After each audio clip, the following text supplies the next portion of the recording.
I get a vibe कि आपके बिना आपके पर्सन की लाइफ बड़ी अधूरी है। वो दिखाते नहीं हैं पर वो रोज भगवान से दुआ मांगते हैं कि उनकी लाइफ में सब कुछ ठीक हो जाए। व्यूअर, आप अपने पर्सन को विजुअलाइज करिए और मैं आपके और आपके पर्सन के लिए कार्ड स्प्रेड करता हूँ।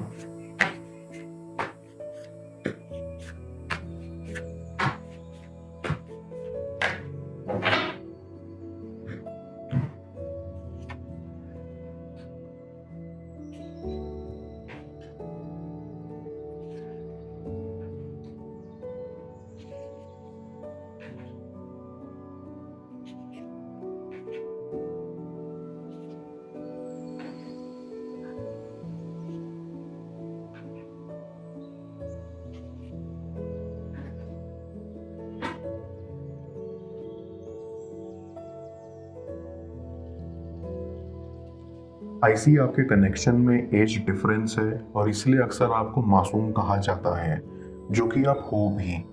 आई कैन सेंस कि आपका ट्रू लव था। आपको ऐसा लगता था कि आपके पर्सन के जैसा इस दुनिया में कोई नहीं है। आपके लिए वो परफेक्ट थे। आई कैन सेंस कि आप दोनों ने एक दूसरे से बात करना अपने फ्रेंड्स के जरिए शुरू किया था और आप अक्सर पहले उन्हें अपना दोस्त माना करते थे, लेकिन वो आपको ऐसे ही मजाक मजाक में प्रपोज कर दिया करते थे। लेकिन आपको समझ नहीं आता था कि वो सीरियस है या नहीं।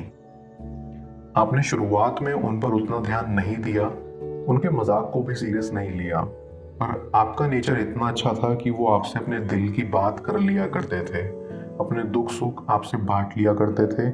आपसे बात करके उनको अच्छा लगता था। आई फील कि आपके पर्सन पास्ट में भी एक रिलेशनशिप में रह चुके थे जिसमें उनका दिल तोड़ा गया था। वो उनसे बहुत प्यार करते थे और उनसे अपना रिश्ता आगे ले जाना चाहते थे, लेकिन सिचुएशन ही ऐसी रही कि वो जिससे प्यार करते थे वो कहीं और कमिट हो गए और उन्होंने आपके पर्सन को बताया भी नहीं। ये सुनकर उन्हें और दुख हुआ और वो कुछ गलत एडिक्शंस में पड़ गए। अपने एडिक्शन के चलते वो अक्सर दुखी दुखी रहते थे। फिर एक दिन जब यूं ही आपने उनको मैसेज करा कुछ पूछने के लिए, तो उनकी जिंदगी में एक नई शुरुआत हुई। आप दोनों फिर रोज ही बात करने लगे। आप दोनों को एक दूसरे में इंटरेस्ट आया था। फिर ऐसे करते करते उनका मजाक शुरू हो गया और वो तब तक चलता रहा जब तक आप सीरियस नहीं हो गए। पहले तो आपको बिल्कुल भी नहीं लगता था कि आपको कभी अपने पर्सन से प्यार हो पाएगा, लेकिन बातें करते करते आपको पता ही नहीं चला कि कब आपको उनसे प्यार हो गया और फिर आप सीरियस हो गए। लेकिन आपका पर्सन सीरियस नहीं हुआ। आपने उनको अपनी फीलिंग्स एक्सप्रेस की, उन्होंने एक्सेप्ट करी और बोला कि हाँ वो भी आपके लिए सेम फील करते हैं, लेकिन उस समय वो उतना सीरियस नहीं थे। इसलिए आपको ज़्यादा हर्ट हुआ, क्योंकि जितने एफर्ट्स आप इन्वेस्ट करते थे वो उतने नहीं करते थे। वो तो बस अपने पास्ट के दुख को दूर करने के लिए आपका सहारा ले रहे थे। ये चीज़ आपको बाद में आगे रियलाइज हुई। आप उनके लिए बहुत कुछ करते थे। आप उनको अपने हाथ का बना खाना खिलाते थे, उनकी फाइनेंशियली इतनी हेल्प करते थे, हर वक्त उनके साथ खड़े रहते थे, लेकिन उन्होंने आपकी उतनी वैल्यू नहीं करी। आपको हमेशा हल्के में लिया और जब आपको उनकी ज़रूरत पड़ी तो वो कभी भी आपके साथ खड़े नहीं हुए। आई फील कि आपके पर्सन की फैमिली उनको सपोर्ट नहीं करती थी। उनके परिवार वाले उन्हें बहुत सुना दिया करते थे, जिससे वो बहुत हताश हो जाते थे और आपको अपने घर की सारी बातें बता दिया करते थे। यूं कह लीजिए कि वो आपसे सिंपैथी लेते थे। वो आपके सामने ऐसा दिखाते थे कि जैसे उनके ऊपर पता नहीं कितना अत्याचार हो रहा हो, हालांकि असल कहानी कुछ और ही थी। आई फील कि आपको ये सिंपैथी जैसी चीज़ों की समझ नहीं थी, या ये नहीं पता था कि लोग आपका इस्तेमाल भी कर सकते हैं। वो कहते हैं ना कि धोखा खाने के बाद महसूस होता है कि धोखा कैसा होता है। सेम आपके साथ भी कुछ ऐसा ही हुआ। आई फील जब उनका आपसे मन भर गया तो उन्होंने आपको छोड़ दिया, क्योंकि वो संभाल नहीं पा रहे थे आपकी सच्ची फीलिंग्स। अब जिस तरह से उनकी परवाह करते थे, उनकी रिस्पेक्ट करते थे, उनको विश्वास ही नहीं होता था कि इसके लायक वो है भी या नहीं। आई ऑल्सो फील कि उन्होंने आपको इसीलिए भी छोड़ दिया क्योंकि उनको कहीं ना कहीं ऐसा लगने लगा था कि आप बहुत सच्चे इंसान हो और वो आपसे सिर्फ मज़े ले रहे हैं जो आप डिजर्व नहीं करते, और इसीलिए उनको ये बेहतर लगा कि वो आपकी ज़िंदगी से चले जाएं। लेकिन वो ये समझने में असमर्थ रहे कि आपको कैसा महसूस होगा जब आप उनसे अलग रहेंगे, या आपके विश्वास का क्या होगा जब वो आपको ऐसे धोखा देंगे। खैर, तब तक उनको अपनी ही फीलिंग्स का एहसास नहीं था। आपने बहुत मुश्किल से खुद को संभाला और इस काबिल बनाया कि आपको कोई दोबारा धोखा ना दे सके। लेकिन क्योंकि आप बहुत ज़्यादा अटैच थे अपने पर्सन के साथ, आपको अक्सर उनकी फिक्र होती रहती थी। आपको डर लगा रहता था कि कहीं वो अपने घर से परेशान होकर कुछ कर ना बैठें, क्योंकि उनके घर की सारी बातें तो आपको मालूम होती थी। आप कभी कभी उनको कॉल करने का भी सोचते थे या मैसेज, पर फिर ये सोचकर रह जाते थे कहीं उनको ऐसा ना लगे कि आप उनकी ज़िंदगी में ज़बरदस्ती घुसने की कोशिश कर रहे हैं। आई फील कि आप उनसे गुस्सा नहीं थे, आप बस उनसे हर्ट थे। गुस्सा होने में और दिल दुखने में अंतर होता है, और आप चाहते थे कि वो एक बार बस ये समझ लें कि उन्होंने आपका कितना दिल दुखाया है और अपने किए की माफ़ी मांगने आ जाएं, तो सब ठीक हो जाएगा। ऐसी अब जब वो आपसे अलग हुए हैं तो उनको ऐसा लग रहा है कि आप बहुत कीमती इंसान थे जिनको उन्होंने संभाल कर नहीं रखा। उनको आपकी वैल्यू करनी चाहिए थी, जो उन्होंने कभी करी नहीं। अब वो बहुत तरह के एडिक्शंस में पड़ गए हैं, उन्हें अक्सर होश नहीं रहता कि उन्होंने क्या कर दिया है, और इसी गम को मिटाने के लिए उन्होंने एडिक्शंस का सहारा ले लिया है। वो अक्सर अपने दोस्तों के फ़ोन से आपको कॉल करने का सोचते हैं, लेकिन फिर इस वजह से नहीं करते कि कहीं आप डर ना जाएं।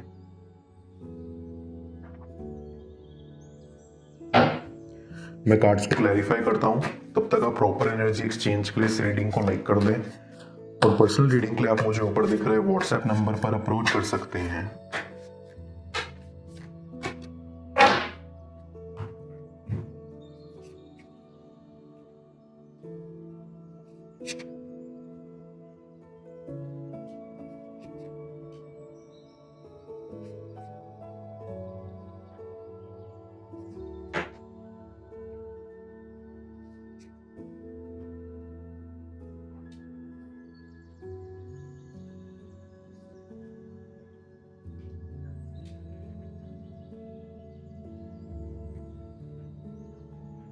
आई गेट अ वाइब कि आप अपने पर्सन से ज़्यादा इंटेलिजेंट हैं, और इसलिए आप उनको हमेशा करेक्ट करते रहते थे उनकी गलतियों के लिए। लेकिन उनको आपकी ये आदत पसंद नहीं आती थी। उनको लगता था कि आप उन्हें गलत ठहराने की कोशिश कर रहे थे, या आप खुद को उनसे ऊपर समझते थे। हालांकि आपके ऐसे कोई भी विचार नहीं थे। आप तो हमेशा उनको लाइफ में आगे बढ़ते हुए देखना चाहते थे। आप कभी ये नहीं सोचते थे कि आप उनसे ऊपर हैं या वो आपसे नीचे हैं। आई कैन सेंस कि आपके पर्सन को कभी कभी ये भी लगता था कि आपका फ्यूचर वेल सेटल्ड नहीं हो पाएगा। आई फील ये सब चीज़ें उनको शुरुआत में सोचनी चाहिए थी जब उन्होंने आपसे बात करने की शुरुआत की, लेकिन तब उनको सिर्फ फन चाहिए था। वो क्या ही जानते थे कि फन किसी के लिए कितना सीरियस भी हो सकता है। आई गेट अ वाइब कि आपके बिना आपके पर्सन की लाइफ बड़ी अधूरी है। वो दिखाते नहीं हैं, पर वो रोज भगवान से दुआ मांगते हैं कि उनकी लाइफ में सब कुछ ठीक हो जाए। आई कैन सेंस कि आपके पर्सन को अपनी गलती का एहसास होता है कि उन्होंने आपको कभी समझा नहीं। उनको खुद की फीलिंग्स ही समझ में नहीं आती थी। उनको लगता था कि वो आपके लिए फील नहीं करते, लेकिन अब उन्हें एहसास होता है कि वो आपके लिए फील करते थे, बस उनको ये समझने में बहुत देर हो गई। और अब वो सोच रहे हैं कि अपनी गलती का भुगतान कैसे करें, क्योंकि उनको आपसे डर भी लगता है कि आप उन्हें रिजेक्ट कर दोगे, या जैसा उन्होंने आपके साथ किया वैसा आप भी उनके साथ कहीं ना कर दो। बट स्टिल उनके अंदर एक उम्मीद भी है कि आप उन्हें दूसरा मौका दे दोगे, क्योंकि आप उनके लिए बहुत स्पेशल पर्सन हो। इतना तो उन्होंने पास्ट के रिलेशनशिप में फील नहीं किया जितना उन्होंने आपके लिए किया। ये उनको अब रियलाइज हो रहा है, और इसीलिए अब वो चाहते हैं कि आपको ज़िंदगी भर के लिए अपना बना लिया जाए, और उसके लिए उन्हें एक मौके की तलाश है। आई बिलीव कि वो जल्दी आपके पास आएंगे और अपनी गलतियों की माफ़ी मांगेंगे। वो दिन दूर नहीं जब आप दोनों फिर से एक साथ खिलखिलाएंगे।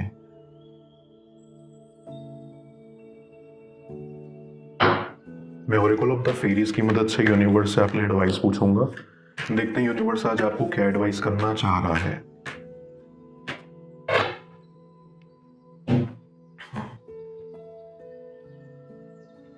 Believe in magic. ये फेरी आपको मैजिक की तरफ अपनी आंखें और दिल खोलने के लिए कह रही है।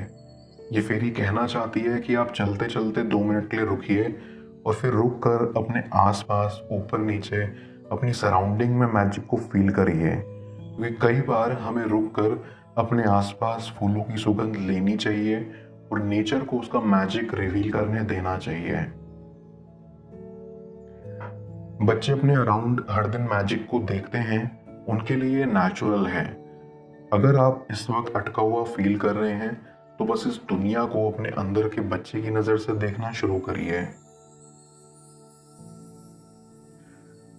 किस तरह उनके दिमाग पर आपके प्यार का भूत सवार होगा जाने स्क्रीन पर शो हो रही इस अगली टैरो रीडिंग में। पेड पर्सनल रीडिंग के लिए आप मुझे ऊपर दिख रहे व्हाट्सएप नंबर पर अप्रोच कर सकते हैं। मैं मिलता हूं आपसे दोबारा अगली टैरो रीडिंग में। Till then, bless you.